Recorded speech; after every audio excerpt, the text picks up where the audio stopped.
Welcome to the future of education.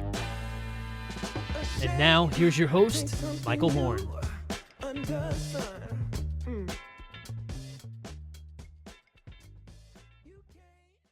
Hey, Michael here. What you're about to hear is a webinar that I hosted for a company, M7E, that, full disclosure, I'm an advisor to. It's two of my former students that founded it. And it's a very cool AI tool that does something different from a lot of the tools out there on the market. It's not student-facing, it's not teacher-facing. What it does is it works with curriculum providers to take their math content specifically and use the AI with a set of clear rules to reduce the language complexity so that the curriculum is actually teaching and assessing on the math skills rather than some of the language things that might run interference for multilingual learners in particular.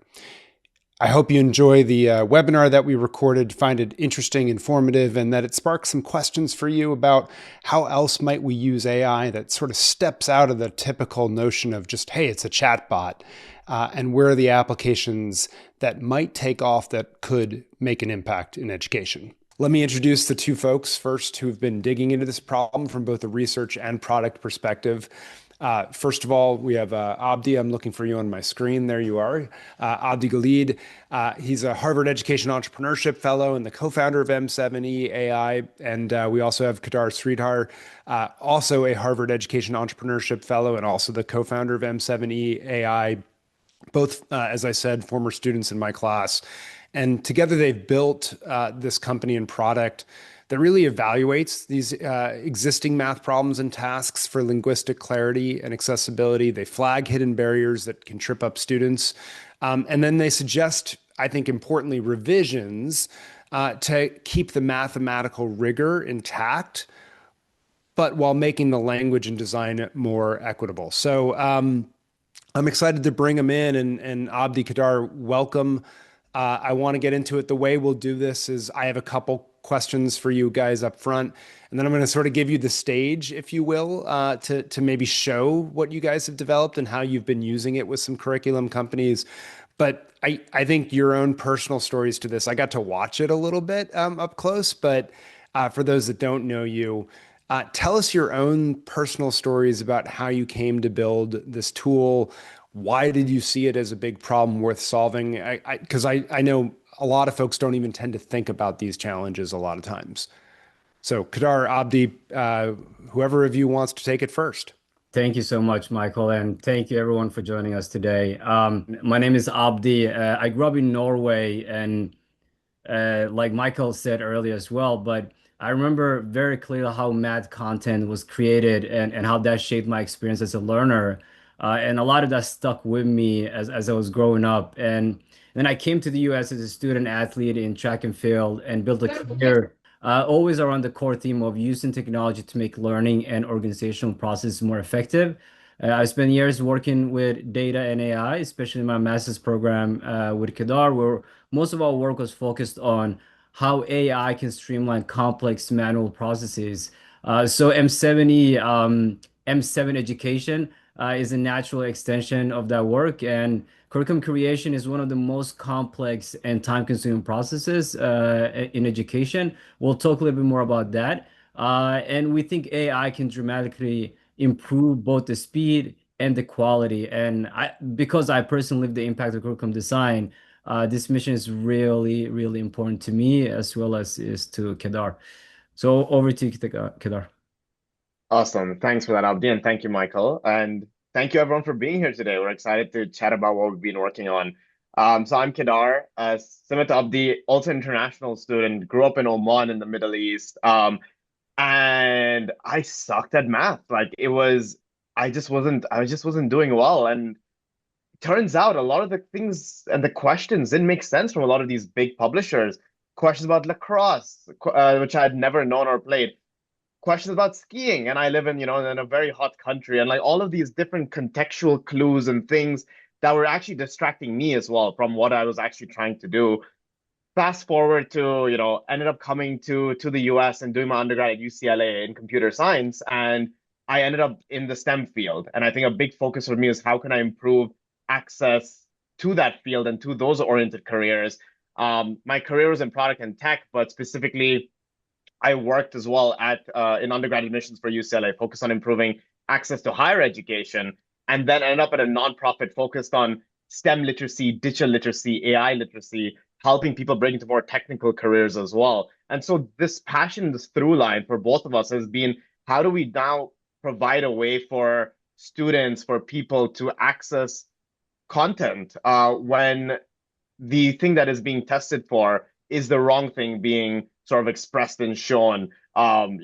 People spend more time decoding language instead of actually testing their own math ability in this specific case. And so with Abdi, we our master's was in learning design, innovation, and technology here at the School of Education, and we worked across the board, across Harvard, across MIT, and rest of the Cambridge schools as well, to continue diving into the space, doing research, and figuring out how do we best tackle this problem that was very close to both of us. So I think that's perfect. Lifts off it. I love that. Well, you probably didn't enjoy it, Kedaar, that personal story of a kid struggling with math. But when I think a lot of people think about AI in education right now, I think a lot of people, like, the thing that comes to mind is chatbot, right? And I think a lot of people are fearful of, like, the student-facing chatbot in particular. What I think is so interesting is that you all have built a tool actually that is like couple layers before the student, right? To make sure that the curriculum getting to them. What I think is so interesting though, right, is before we get to solution and how AI, you've been able to use it to help districts and so forth, let's focus on problem first. And where do you see districts, schools struggling most in their current evaluation processes, especially when they're comparing multiple math publishers, or frankly, like, the homegrown materials that we see, or materials that teachers are taking from other teachers in all of this? Kedaar, why don't you start off on this one?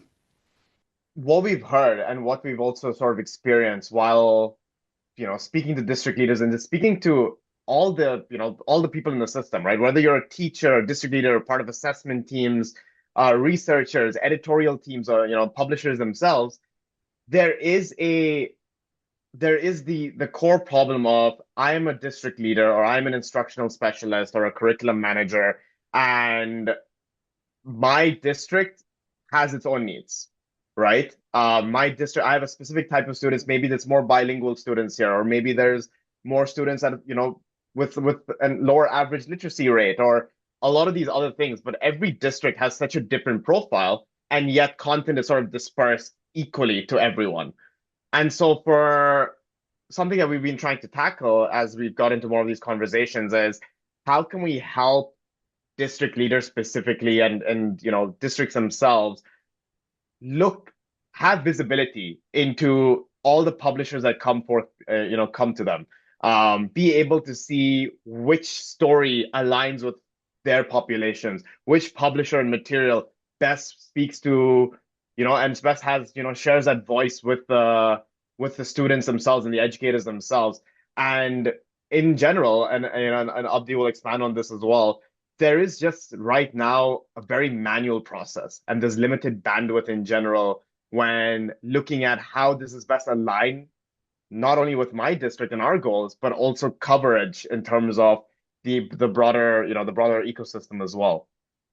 What we've seen, just to add to that, is we've been talking a lot with district leaders, a lot with curriculum developers and editorial teams, with teachers, with principals across the board.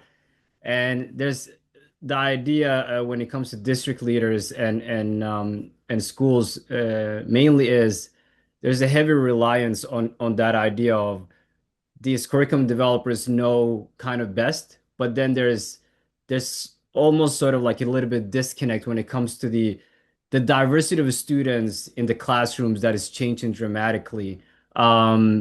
And we've been looking at it from multiple aspects of how can we help build something that could help the district leaders and others to evaluate the content, to evaluate the curriculum, and be part of the design process before it reaches their specific district. And again, there are 50 million K-12 students. America is very, very large. So different districts have different needs. And like Kedaar was alluding to, how can you make sure that my district and my students and the community that I'm supporting, how can we make sure that they have what they need in order to excel and in their path as learners? So we'll cover more on that in few minutes. No, no, perfect. So I think that's a good framing, the problem or challenge, if you will, that schools are facing. And with that, I'm going to give you guys the metaphorical virtual stage, I guess these days it is in Zoom.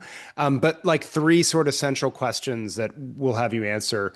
One is briefly framing what you've learned from the research and from working with publishers and districts. So one, briefly frame what you've learned from the research and from working with publishers and districts. Second, then let's go to show, but not show and tell, show, not tell. I want you to show a concrete demo of M7E on real math problems and what the platform sees that humans might miss in sort of a quick review. And then I think obviously, give us this is a tool, a free tool at the moment that schools and districts can use during adoption cycles, RFPs, internal reviews, and so forth. So show us how that actually can be used. So I'll kick it to you with that framing. Awesome. Thank you so much. Yeah, so I'll walk through a little bit about the backstory. We touched upon that already, but give you a little bit of background on where we got started, the problem that we're seeing, and then I'll hand over to Kedaar, who can show you how the platform works and how you can take part of it. So as I said earlier, the first problem that we see here is the comprehension crisis. There are 50 million K-12 students, and 61% of them are below grade level in math. We're seeing that 1 in 4 students are bilinguals. The thing that we're seeing is that when you're looking at math comprehension, it's not just the bilingual students, but also, especially in the United States, where you have zonings and you can have a specific curriculum developer provide the curriculum and content to a community.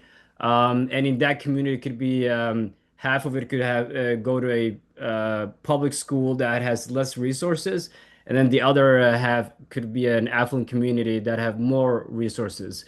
But they're both getting the same curriculum. What happens is the affluent one will get probably better scores than the other one, even though they are could be bilinguals, but you also have a lot of native speakers that live in that community, which then adds to a lot more, many more millions of the students that struggle with math because of linguistic barriers, because of the exposure they're getting to their personal experiences. Like Kedaar mentioned earlier, lacrosse, if that's one thing, or badminton, or whatever it is, if you don't have been exposed to that or don't have experience in that, it becomes sort of barrier to you to solve the math war problems. When we did a lot of research, we found out that this also has been done before us, but we highlighted and we improved upon it, which is the problem is not so much about the student's mathematical ability, but more so on the content and the way it's presented to them. Then when we had conversations with teachers across the United States, we also realized that they are teachers don't have a lot of time to scaffold every single student. We're talking 20 or more students in the classroom. So what they do to try to make things work is simplify the problems in a simple way to the students. Use Google Translator or other methods to help the kids to get through the problem. Again, there's not enough time for that level of scaffolding, but then this creates more teacher burden, extra work, and inconsistent instruction across the classroom. And when we had conversation with the publishers, we see they spend a lot of time with the editorial team to build the curriculum for that specific state and that specific district. But at the same time, the editorial team is also there aren't enough people in the editorial team who have the experience from these different classrooms and this diversity of classroom that is growing in the United States. So there's a lack of scalable workflows to evaluate and revise that content for every single student. So we've seen that as a problem in conversation with the publishers. And then the districts, one of the most important piece there is how can you as a district leader or person part of the district evaluation team or procurement team, how can you evaluate multiple different publishers when they're coming with you with curriculum materials in order to make sure that this content actually fits with your student cohort? And of course, you all have your own rubrics, but how can we elevate that and try to figure out ways to stress test it before it even hits adoption or any decision making? Our journey started from a product practicum here at the Harvard Ed School. A publisher came with a problem. They have 15 million plus students, and they looked at we had this growing 25% bilinguals and a lot more many students that are in the classroom. How can we make sure that the language is not a barrier? And are there things that we can do to build and develop so the workflows of every area becomes simplified and more comprehensible? We, like I said, we spoke with educators, researchers, editorial team, district leaders to confirm that it's a systemic issue. And then we went through 300 plus research papers, as well as publishing our own research that came out a few months ago. And essentially the mission for us, as we touched upon multiple times, is to make sure that we can remove the unintentional linguistic barriers without simplifying the mathematical rigor. So when we're saying making it easier or more comprehensible, we're still making sure that the mathematical rigor is there, but we can use a different language that is maybe more universal and not cultural. So research highlighted that precise vocabulary plus clear syntax equals better comprehension. So our solution, which Kedar will show you more about, is to evaluate and to revise curriculum language before it even reaches the classroom. These are some of the feedback that we've been hearing from the teachers across the U.S. Again, every student struggling with math word problems, even native speakers. Some of the teachers, because of the not enough capacity, they ask other students to help their friends to see if there are ways to help everyone in the class when there's not enough time. Curriculum developers don't have that insight. That's what I touched upon earlier in terms of the editorial team could be consist of few people, but not everyone has that experience from every single classroom. So what you're seeing with M7E, and we'll explain what the seven criteria in the M7 is to strengthen the math content before it reaches the classroom. So it's an AI-powered curriculum intelligence platform to evaluate and revise based on the seven-factor framework that we built through this research. And then making sure, like I said earlier, we keep the mathematical rigor and without altering the math, maintaining standard alignment and original cognitive demand and rigor, helping the editorial team from the publisher aspect of it to streamline their workflows, but also offering a clear and reliable signal of student content comprehensibility to support adoption and HQAIM aligned procurement decision for the districts and review teams. And then, of course, along the way, they'll also help reduce the teacher burn and then create something that can scale across the systems upstream. And we'll show you how it works pretty easy with publishers, schools, district, and others. And I'll give it over to you, Kedar. Awesome. Thanks for that, Abdi, for that framing to kick off how we're sort of thinking about this from a system level. So the actual seven factors that come in, and you can see them on the screen here, are what we've been able to synthesize through all of our research and our interviews and looking across the fields of translanguaging to linguistics to mathematical language routines to best pedagogy and learning sciences, as you know, and a lot of it's as part of what we've been doing as part of, in classes and research labs and sort of associations involved with the Harvard Education School and beyond as well. We figure out that, sort of synthesize these seven criteria in order to create comprehensible math language. And it's all about, like Abdi touched upon, removing the unintentional barriers or the hidden barriers, specifically things that were not intentional pedagogical choices, right? If something is meant to be there, that's great. But if something sort of slips through and then creates this hidden barrier that can impede student comprehension and learning, that is what these criteria are working on, sort of preventing to happen in the first place. These criteria are then further broken down into 60 to 80 different sub criteria as well, all aligned with with sort of the latest research and our own findings and interviews in the field as well. To dive a bit deeper, we've actually built our own linguistic comprehension model. So this is where we see the value of AI. How can we build something that is scalable but is fully based on the research and how we're able to fine tune this with not just our criteria, but also the Common Core standard guidelines, different state guidelines specifically, as we're trying to make sure that we have that alignment there. Being able to get live classroom feedback. So from our testing on the ground, along with the research that we're working with, taking in teacher observations, taking in student comprehension, and then being able to sort of iterate upon those outputs as well. Getting editorial teams to review our outputs as well, and constantly evaluating if that what we're producing has those benefits and has those sort of increases in comprehension that we set out to achieve.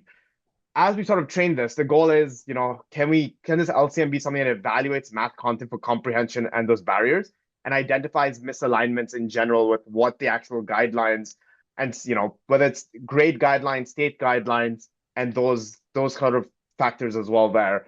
And then being able to produce that revised content that is optimized for this comprehension, but specifically focus on reducing cognitive load when it comes to things that don't concern the math part of it or the math comprehension part of it. So I'll stop sharing the slides here and actually just dive into what we built and the actual platform itself, which is live, which is something that we have educators and districts already employing here. So this is M7E AI.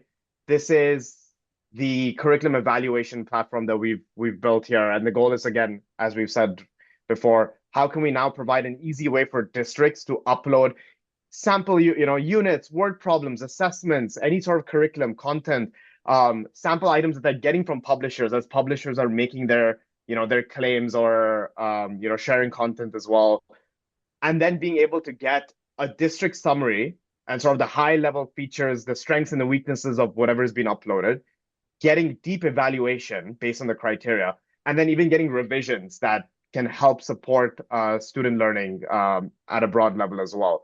So we've built this for superintendents, curriculum directors, review committees, sort of school boards as well. Anyone that is making those adoption, procurement, and evaluation-oriented decisions specifically.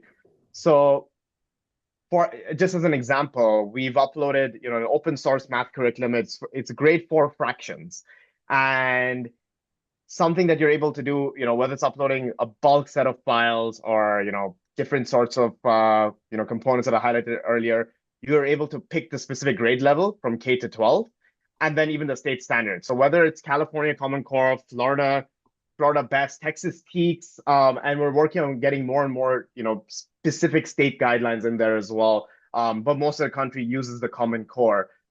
And what we found important is actually the learning goals and standards, not just for the curriculum, but what are my goals as a district, or what are my goals that I'm trying to sort of enact across this curriculum as well. And this is helpful to share more context about the profile of the district or things that we're looking to achieve in general. So for this grade 4 fractions content, we have a couple of learning goals as well as a couple of standards that align to sort of the Common Core there. And what we're able to get is a summary report. And I won't go fully, I won't read this out to you, but at a high level, it's giving you a snapshot of what is actually makes sense in the content you've uploaded. What does that linguistic structure look like? What are the main issues and key strengths as well? What I will say, and I can scroll down just for some context here, is when we revise it, we take an original problem and then revise it based on all of the factors that you saw in sort of that linguistic comprehension model. So in this specific case, here's an example of two kids that are planning on going for a run, right? And immediately you're able to see soccer practice, after school activities, um, these sort of different names as well. And what our goal is with testing with students that we were, working this on, they got stuck at, oh, soccer practice, I don't do that. And also after school activities, my school doesn't offer that, right? So being able to even again universalize what we're doing across the field here, and then making it very simple in terms of they just want to measure these distances. We're still keeping the students, and we're able to get to the core of what the math problem is asking specifically. And now there's no, it's still a three-part math problem. Comprehension is not changing, but we've already removed a lot of those contextual barriers that actually prevent them from comparing a lot of those fractions there. So if we jump back to the district report, we're now able to see, there are strengths in terms of cohesion and labeling, but really gaps in terms of those contextual references, different formats as well, and,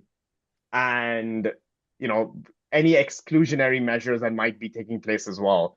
We follow up with implications for district adoption and review in terms of how this matters for the guide, how this sort of aligns with the Common Core guidelines for that specific state. And what might be helpful in terms of revisions, as if this is something that you're choosing to adopt as a district. And then finally, recommendations that districts can sort of follow in terms of how to revise, what parts of it to adopt. Maybe there's parts of it to adopt and parts of it to revise, a lot of factors like that as well.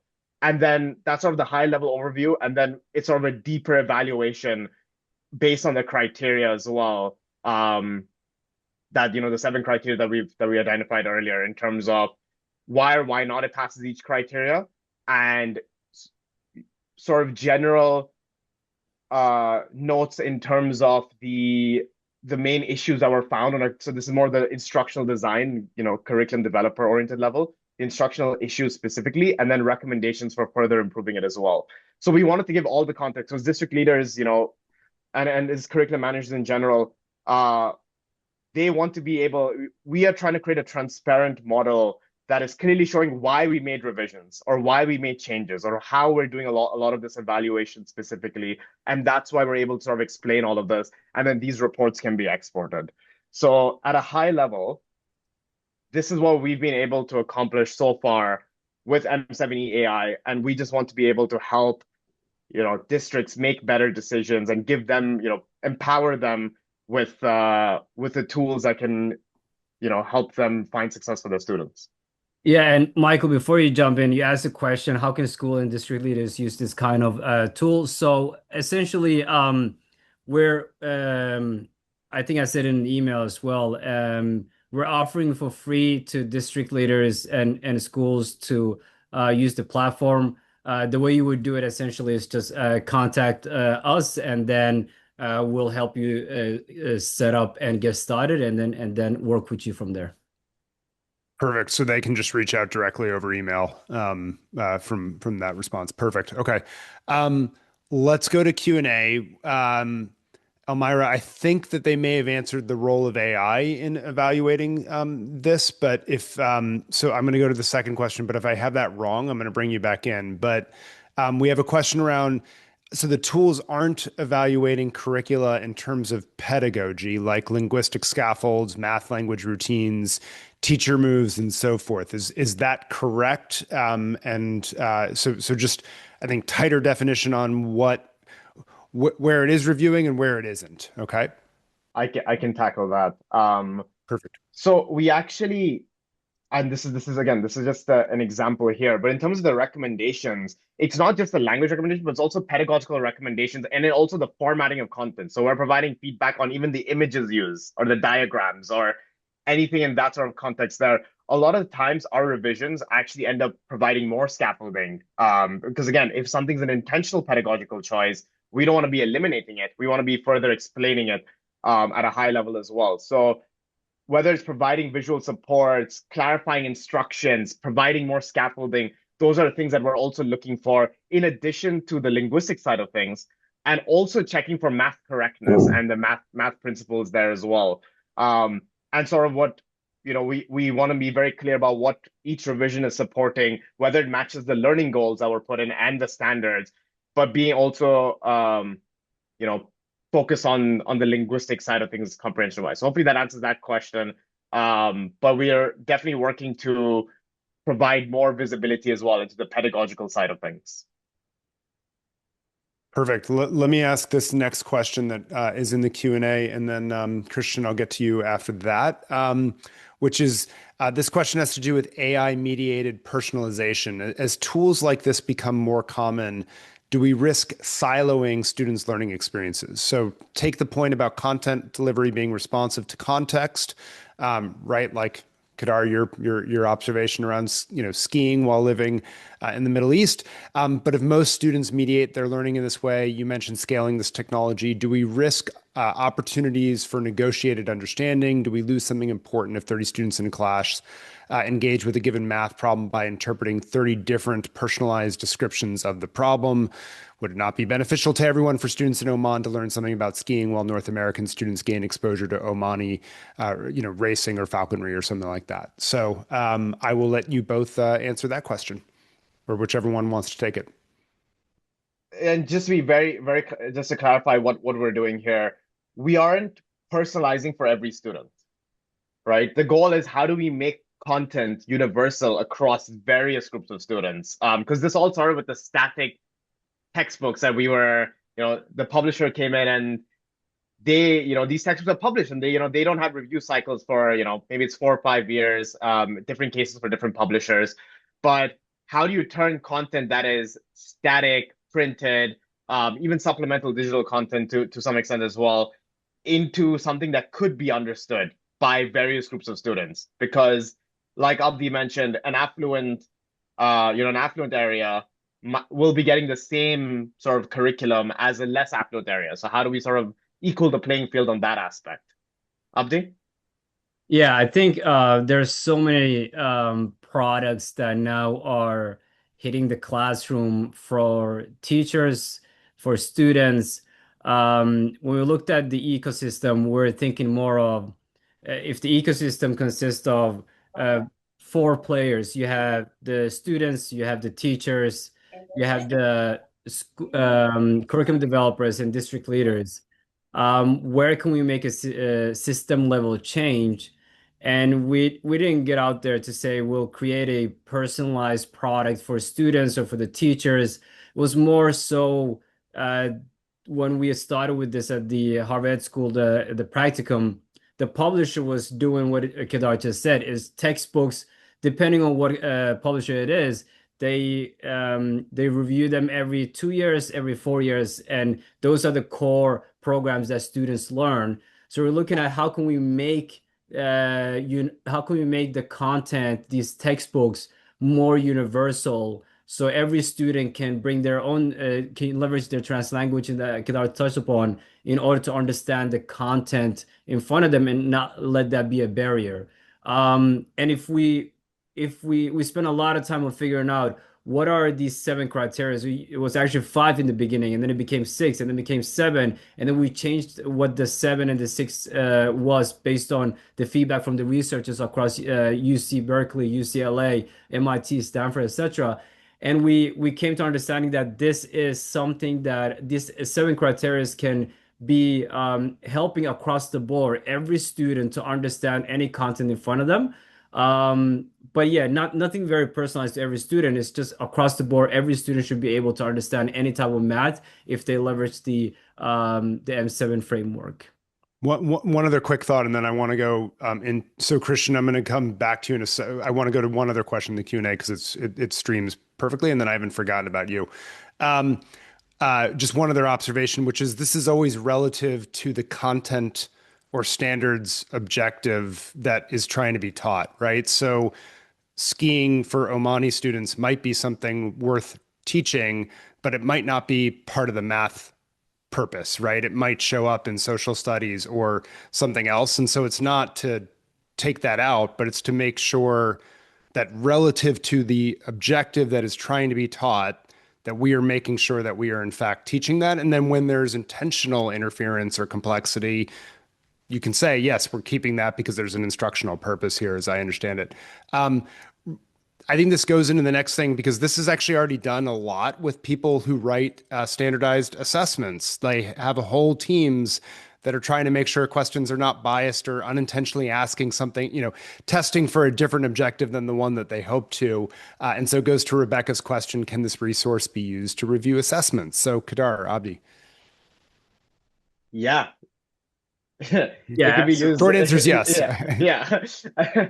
It could be used like and I sort of it's like anything from overall curriculum to teacher notes to any instructional, external scaffolds, worksheets, problem sets, anything that is content based, that is student facing, that is sort of in those different sort of categories as well. And we take a lot of account into specifically, looking at an assessment versus an instructional material, right? Because an assessment is more in the silo of the student, whereas an instructional material is in the context of a teacher, and being able to understand what the teacher's role in the classroom is as well. And so these are all things that we're continuously building into the platform as well. yeah, and we'll share with the group here. We tested grade 4 17 units, 17 lessons plus 4 assessments. And we'll share that after the call. Is 200 pages long, but quickly you can review and see how the original was and how we revised it and the context around that. But yeah, assessment can be also used. Absolutely. Perfect. Let's do lightning round. We've got 3 questions that I think all connect, and then we have 2 questions that are somewhat different. So the 3 questions that connect are, who's your target audience, right? Sort of, there's publishers, there's schools and districts. How do you think about them? The related one is, has or would M7E AI ever partner with another established organization with a similar mission? Are y'all a for-profit company? How would that work? And then Julie asks, how has this been received by the publishers? So maybe you can sort of walk through each of those relationships because I think you have precedent on all of them. Yeah, I can jump in, Kedar. So it's been received very well by the publishers. It's been more like almost very surprising that they've been very they essentially love the way we approach the problem because there's stuff that they're already working on. And if you go back to the whole story, it started with a publisher coming to us and sharing the issue that they are facing, the challenge that they're facing. And now we've been across multiple publishers in the space, and it's been just received really well. And we continuing to work with each and one of them. Let me give my answer of what I think it is for you guys, and then you can correct me since it's your all company. Yes, for profit, but yes, you have partnered with mission aligned nonprofits, Yeah. in particular as a tool to help them evaluate curriculum. You can give some specifics in a second, but I think it's a commercial relationship with the publishers. And right now it's giving this tool away to schools and districts to sort of up level the field and help them ask the question of publishers more to bring it into the criteria. How did I do, guys? Yeah, perfect. So yeah, essentially, going back to the system level of change, I don't think that would happen just us working with the publishers. I think it's like a whole community drive. So working with schools, doing the RCTs, and then also working with district leaders, seeing the value of it, working with nonprofit, working with other organizations. You asked a question about other organizations that are similar. We were absolutely open to working with them as well. It's more of like anyone that's helping with making the change and improving the comprehension level for students. We're for that. Publishers, yes, there is a commercial piece there, but for schools and districts, it's a free product.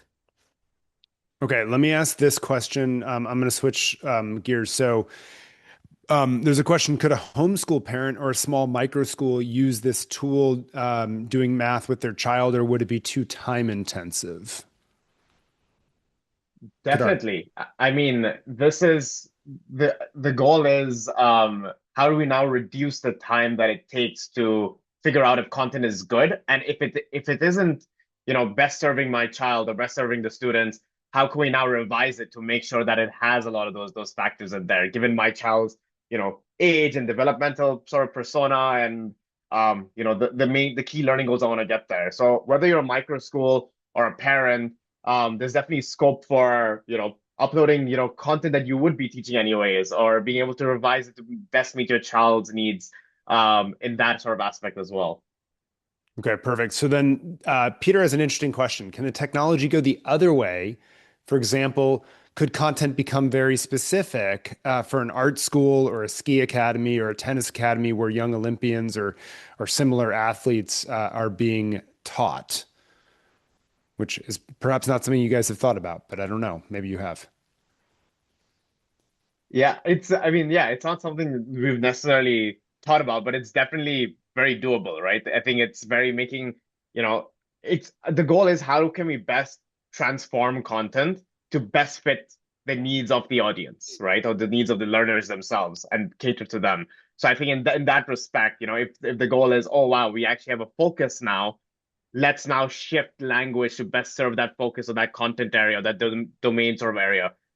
Yeah, very, very doable. I'll just add to that. I think it's very doable, Peter. I think if you, in what Kedaar was shown earlier, we have this specific area that can essentially help the output, the evaluation, and the revision. So in the learning space, if you can focus on and say, I am very specifically focused on art school or ski academy or etc. And these are the learning goals that we have for them. Then we'll take into account that with the standards and then and give you the evaluation in a series. So we haven't done it, but it's absolutely doable. Okay, let me ask the last question, and then we're going to let you guys have the final word as we wrap, which is M7E intended to be used by students with dyslexia, ELLs, other learners with specifically defined needs, or do you see applicability for all students?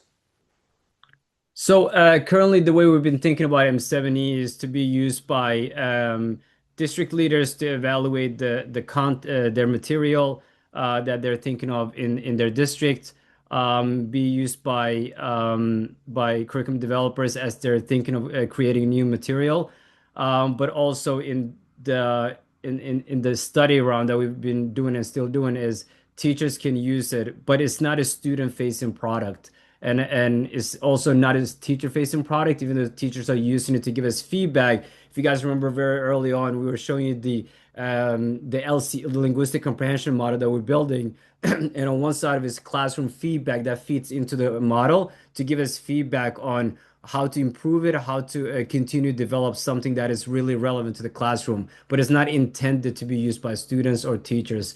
It's more for the ones creating the product. And what I'll just add there in terms of the beneficiary, it is all students, right? The content the content that we revise, evaluate is intended to serve all students, regardless of their linguistic background, regardless of where they're coming from. Because if we can improve it for some students in terms of these barriers, it actually helps, and you see improvements across the board for all students. So that's the goal. Perfect. All right. So we'll wrap there. Huge thanks for a series of really interesting, thoughtful questions. Huge thanks to Abdi and Kedaar, both for sharing the original research that went into this and then the practical side of this work as we explored how to make sure that math materials aren't just aligned to standards where there's a lot of good work already, but also that students can be able to understand them by getting the linguistic complexity correct and getting away from these hidden linguistic barriers, especially for multilingual learners, but as Kedaar and Abdi just said, for all.